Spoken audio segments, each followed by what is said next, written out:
कौन करत है करनी न्यारी, 2 से 4 8 चारी।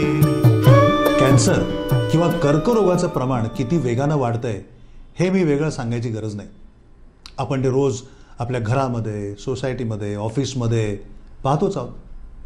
याची कारणं आपल्याला हळूहळू समजू लागलेली आहेत. पण मुख्यत्वे हा आजार आपल्या जीवनशैलीमुळे उद्भवणारा आजार आहे हे आता लक्षात आलेलं आहे. आपल्या जगण्यामध्ये आपण थोडे थोडे बदल करू शकलो तर या रोगापासून आपला बचाव करू शकू. कॅन्सरची आकडेवारी भयानक आहे, पण या अंधारामध्ये आपल्याला एकच प्रकाश आहे, तो म्हणजे विज्ञानाचा.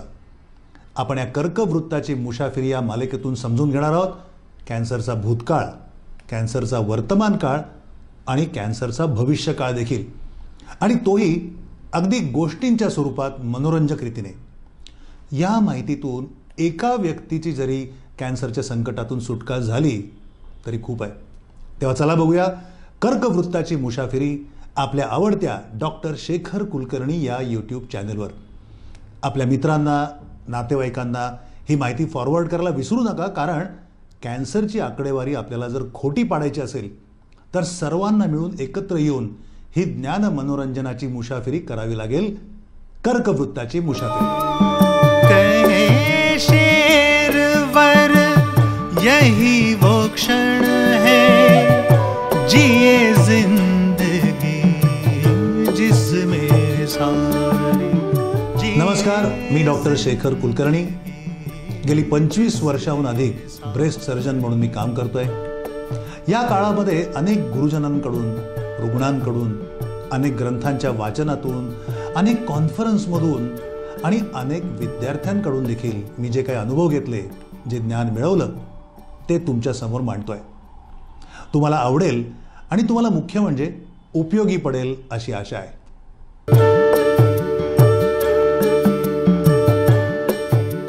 1963च्या हिवाळ्यामधील घटना. न्यूयॉर्कमधल्या चर्चमधून बायकोचे अंत्यविधी आटोपून फिलिप स्ट्रास बाहेर पडला तेव्हा आकाशातून पाणी बरसत होतं आणि त्याच्या डोळ्यातून अश्रू. आणि फिलिपच्या त्या अश्रूंच्या मागे एक दुःख ठळकपणे होतं. आपण स्वतः डॉक्टर असून आपल्या प्रिय पत्नीला वाचवू शकलो नव्हतो. तिच्या शेवटच्या काळातलं स्तन कर्करोगाशी तिचं झुंजणं, तिचा आक्रोश त्याच्या डोळ्यासमोर हटत नव्हता. तिचं निदान झालं होतं तेच अगदी उशिराच्या अवस्थेमध्ये, लेट स्टेजमध्ये. त्यामुळे नंतर फारसे उपायच नव्हते. निमूटपणे तिच्या यातनांचा साक्षीदार होणं या पलीकडे त्याच्या हातात काही नव्हतं. त्याला राहून राहून वाटे की जरा आधी निदान झालं असतं तर आपण निदान काहीतरी करू शकलो असतो. पण कसं होणार? तिला काहीच त्रास होत नव्हता. हाताला गाठही उशिराच लागली होती आणि लागली तेव्हा दुखत नव्हती. त्यामुळे तिनंही काही दिवस असं दुर्लक्ष केलं. आणि जेव्हा निदान झालं तेव्हा रोग सर्वत्र पसरलेला होता. अनेक दिवस, अनेक महिने ही गाठ बिनदिक्कतपणे तिच्या स्तनामध्ये वाढत होती, तिचं शोषण करत होती, कणाकणाने तिला मारत होती आणि आपल्याला पत्ता देखील नव्हता. समजा मागच्याच वर्षी आपण स्क्रीनिंग म्हणून मॅमोग्राफी केली असती तरी गाठ सापडली असती कदाचित. पण वैद्यकशास्त्राकडे असा काही पुरावाच नव्हता. कुठल्या ट्रायल्स नव्हत्या, प्रयोग नव्हते. स्क्रीनिंगमुळे फायदा होतो असं म्हणण्यामागे वैद्यकशास्त्राकडे काही कारणच नव्हतं. फिलिपच्या डोक्यामध्ये विचारांचं काहूर उठलं होतं आणि चर्चच्या बाहेर पडेपर्यंत त्याच्या मनात विचार पक्का झाला होता. आपणच अशी ट्रायल करायची. न्यूयॉर्कमधल्या सर्व नॉर्मल स्त्रियांची आपणच तपासणी करायची.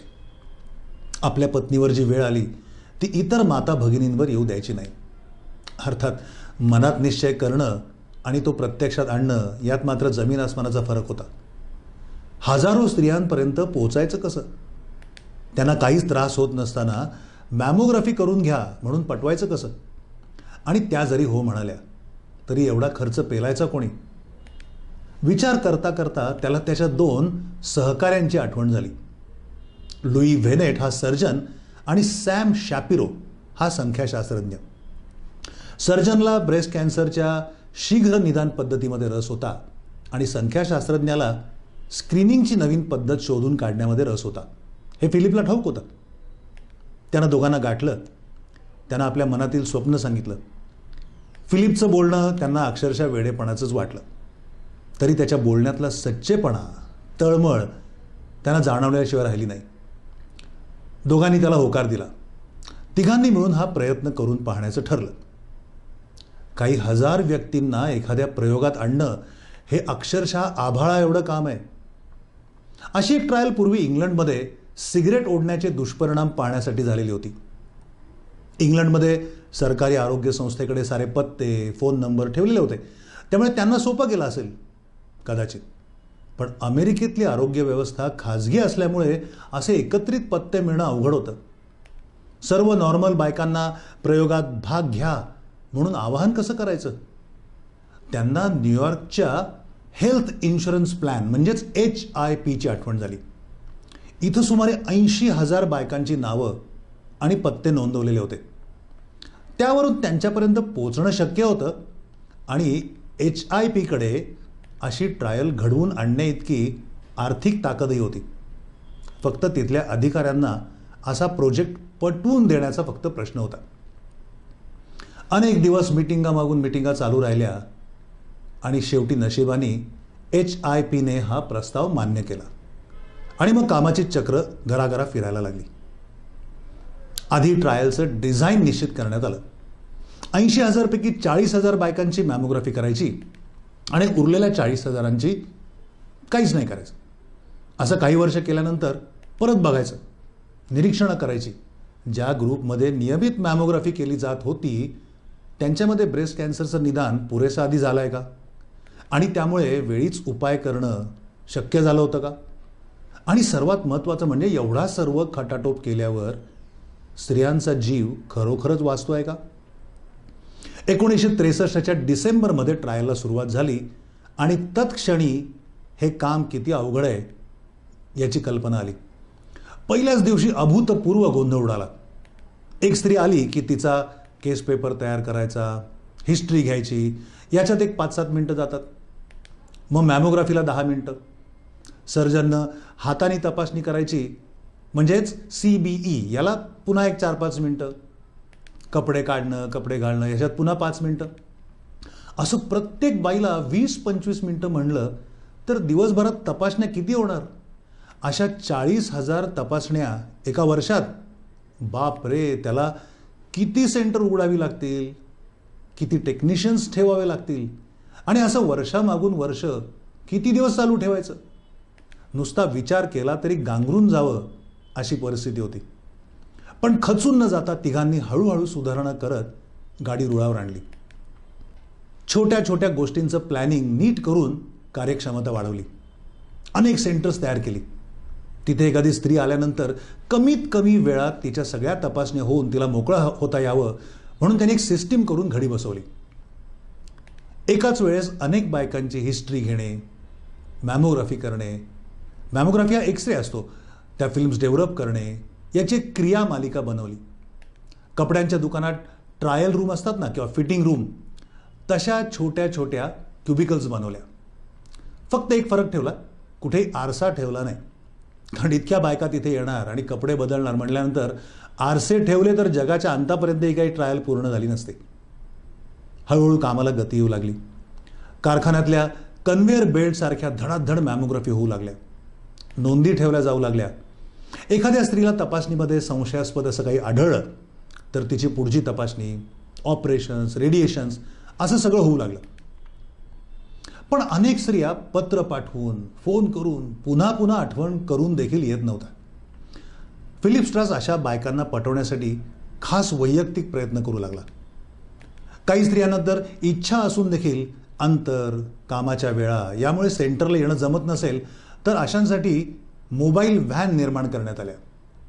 महिलांच्या ऑफिसजवळच सँडविच किंवा आईस्क्रीम व्हॅन असतात, त्या शेजारी मॅमोग्राफीच्या व्हॅन्स उभ्या केल्या जाऊ लागल्या, जेणेकरून जेवणाच्या सुट्टीमध्ये स्त्रिया सँडविच खायला येतील, त्या चटकन बाजूच्या व्हॅनमध्ये जाऊन मॅमोग्राफी करून घेऊ शकतील. एखादं मिशन चालवावं तसे या तिघांनी ट्रायल चालवली. दिवस रात्र एक करून अक्षरशः मशीनला झुंपावं असं स्वतःला झोकून देऊन काम केलं. एरवी कमीत कमी 20 वर्ष लागतील ते काम तिघांनी झपाट्यानं 6 वर्षांमध्ये पूर्ण केलं. आणि मग सारं जग उत्सुकतेनं या ट्रायलच्या निष्कर्षाकडे वाट बघू लागलं. जगातली अशा प्रकारची मॅमोग्राफीची ही पहिलीच ट्रायल होती. 1973 म्हणजे ट्रायल सुरू होऊन 8 वर्ष झाल्यावर पहिली निरीक्षणं बाहेर आली. त्यात असं दिसलं की 62,000 स्त्रियांनी या ट्रायलमध्ये भाग घेतला होता. त्यातल्या अर्ध्यांची मॅमोग्राफी झाली होती. उरलेल्यांची नुसतीच निरीक्षणं करण्यात आली होती. मॅमोग्राफमधल्या 31,000 बायकांपैकी 31 जणींचा ब्रेस्ट कॅन्सरनं मृत्यू झाला होता. उरलेल्या मॅमोग्राफी न झालेल्या बायकांमध्ये मात्र त्याच वेळेस 52 बायकांचा मृत्यू झालेला होता. वरवर दिसताना हा फरक फार नसला तरी जेव्हा स्टॅटिस्टिकल आकडेमोड करण्यात आली, म्हणजे संख्याशास्त्रीय आकडेमोड करण्यात आली, तेव्हा असं लक्षात आलं की मॅमोग्राफीमुळे तब्बल 40% मृत्यू कमी झालेले आहेत. हा एक अभूतपूर्व प्रयोग होता आणि त्याचे निकालही अभूतपूर्व होते. संबंध जगामध्ये मॅमोग्राफीचा स्क्रीनिंग टेस्ट म्हणून स्वीकार होण्यामागे ही HIP ट्रायल आणि तिच्या मागच्या या 3 ध्येयवेड्या डॉक्टरांचे अतोनात कष्ट कारणीभूत होते. या ट्रायलला आता 60 वर्ष होऊन गेली आहेत. त्यावेळी मॅमोग्राफीची मशीन आणि आत्ताची मॅमोग्राफीची मशीन याच्यामध्ये कमालीचा फरक आहे. आज डिजिटल मशीन्स उपलब्ध आहेत ज्यांची अचूकता खूप जास्ती असते, चूक होण्याची शक्यता कमी असते. त्यात वापरल्या जाणाऱ्या क्ष किरणांचं प्रमाण देखील कमी असतं. स्तनावर दिला जाणारा दाब, त्यामुळे होणारं पेन हे सगळं कमी असतं, अगदी नगण्य असतं. आणि आता तर 3D मॅमोग्राफी उपलब्ध आहे. त्यामुळे प्रत्येक स्त्रीनं मेनोपॉजच्या सुमारास ही तपासणी सुरू करून दरवर्षी ही तपासणी केली तर कर्करोगाचा धोका 50% कमी होऊ शकतो किंवा कर्करोगाने होणाऱ्या मृत्यूचा धोका 50% पर्यंत कमी होऊ शकतो, हे आता सिद्ध झाले.